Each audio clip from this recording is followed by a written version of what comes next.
hope you guys can appreciate the real me.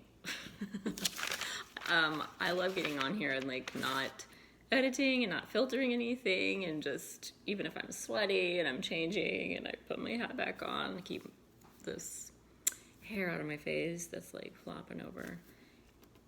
I hope you guys appreciate it, but I'm still looking through all these random notes that I wrote when I was at my therapy job. That was like a couple years ago now, more than a few years ago. And it was during COVID, coronavirus epidemic crazy time where everybody was losing their jobs when I found this job. It was like March 2020. And I'm glad. It really kept me focused and having a deeper purpose and meaning during a time when I feel like everybody around me was losing that. And I don't know how everybody else kept it going, honestly. I feel like I barely did, but this helped. And I wrote down, this is all just points that I was learning from my own experience, and things I had already watched, like on videos, maybe a few here, a few there, and learned and looked up articles online, because I finally was starting to face the fact about ADHD and the anxiety that I had, instead of just feeling it and going, well, this is part of life, because that's how I always attribute it. I'm like, life is hard. I must have been through some hard stuff, so that's why I'm like this, and I'm just going to keep on going and pushing myself. So I was very used to doing that. So I'm glad this job it helped me start to, while I was feeling more of it and sometimes less of it, it was definitely a roller coaster. I took the time to write down notes in between helping other people with their therapy needs and finally reaching out. It was 2020, I think later that year after I had gotten this job. Later when I reached out to a psychiatrist for the first time. I've done tons of talk therapy before, and I did more of that when I was living in my last apartment, and before and after that job. And then I kind of put that on hold because I had done so much of that psychotherapy that I'm like, you know what, I'm ready for the psychiatry part and to put it together with everything I learned. So if this helps anybody out there, awesome. But I'll take you through some of my points before I'm about to get rid of a lot of these pages, and maybe I'll save a few and just put it in but a lot of them are just trash anyway. So this one I just wrote, I have anxiety daily, and I have it first thing in the morning through the evening, which is pretty much all day. I wrote procrastination. It takes me longer to get my work done sometimes, and it has increased. I used to have major issues with this also in my 20s when I started professional work and I got into my PR career. That's when I really noticed it. I guess studying in school, it wasn't as noticeable because, you're just studying and you don't have like a boss, like where you're turning in deadlines. It's just your teacher and you have deadlines, and like nobody, you're not checking in daily, weekly on these meetings and stuff. It's just you do what you do, and it's almost like you're managing it more yourself. Then when you get into the adult world, all of a sudden you're like more micromanaged, depending on what kind of job you have at first, until you work your way up, right? And those were two of my major signs, was anxiety and procrastination. You can see I underlined it, my messy handwriting.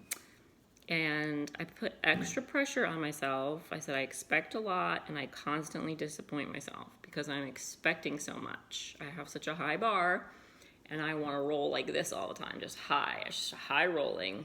I want to feel high. I want to, achieve high. I want to do this high. I want everything to be way up high. And who can keep that going? And I feel like I could keep that going a lot of the time, so I think that's why I continually put that pressure on myself. Like, I can do that. And when I got to a dip, a little valley, I just was like, that's not cool. That's not good enough for me. Instead of treating myself like a human being, I would push myself like a machine. And then in turn, I didn't realize people were treating me the same way I was treating myself internally. And so then it perpetuates the whole machine and the whole demon of the thing, right? you do this to yourself, people do it to you. And it takes a lot of unwinding and undoing to correct this, even when it's a little bit at a time. I wrote over communicating lately with texting. I would just over text, over communicate. I would talk to text. Because I'd be like in a flow and I'd be like, blah, blah, blah, blah. And it didn't matter who it was. I'm like, look, I'm talk to texting. Like, you just have to understand me. Like, I don't have the time to sit down and like finesse these texts or like type it in. Like, that was a waste of time to me. That was dumb. I thought people should understand. I'm talk to texting. They knew I've had a PR career. Like, I know how to write. I know how to speak. I know how to do these things professionally when I want to do them, when I have to do them. So if I'm over texting and I'm over talking to this device in the phone, it's like, you should understand, right? And I'm just glad that we're conversing. But I didn't know that was coming across in a different way to people. And I felt really silly later where I was like, oh my God, I probably looked totally insane. I probably sounded like a nutcase. But whatever, that's just where my mind was at the time. I wrote, I'm used to having excess activity with social media, with talk to texting, and I started to work to correct that. It took a lot of self-restraint because it was like an addiction of like talk to text, you know. I like doing that more than like phone calls or anything because you could read it whenever you wanted to and respond whenever you wanted to, and I didn't know people felt like, oh my God, I have to respond to her now, or like, why is she writing me so much? I didn't even write back yet. And I was like, who cares? You can read it and write back whenever you want. But everyone else looked at it differently. I had no idea. I was in my own little world. So I wrote, bouncing from one task to the next, forgetting the priority or what I had started, losing track of where I was, and just like bouncing around. Like, remember Tigger with Winnie the Pooh? I was like Tigger on my pogo stick, like boing, boing, boing, this is fun. I could still get a lot done. I just might be bouncing around quite a bit. And normies, what I call normies, normal people, like they wouldn't be able to hang. That would not be able to understand me and think I was doing it wrong, right? Panic, anxiety, overwhelmed. I wrote, sometimes my anxiety is lower when I'm working by myself, because then I can work at my own pace and jump around and kind of go on my little woo and get it done by myself rather than having to work with other people who do it at a different pace and a different way than me, and then could possibly critique how I'm doing things. And it could make me feel bad or be like, but I do it better this way. And then I wrote, I get anxiety because I get anxiety and worried when like my boss is around, when somebody else is around, because they do it in a normal way and I do it my way, and I achieve very much and very high. I just don't like anyone to critique my way of doing things, right? I feel like I'm doing something wrong a lot, even when I'm not, and that's conditioning that I've had my whole life.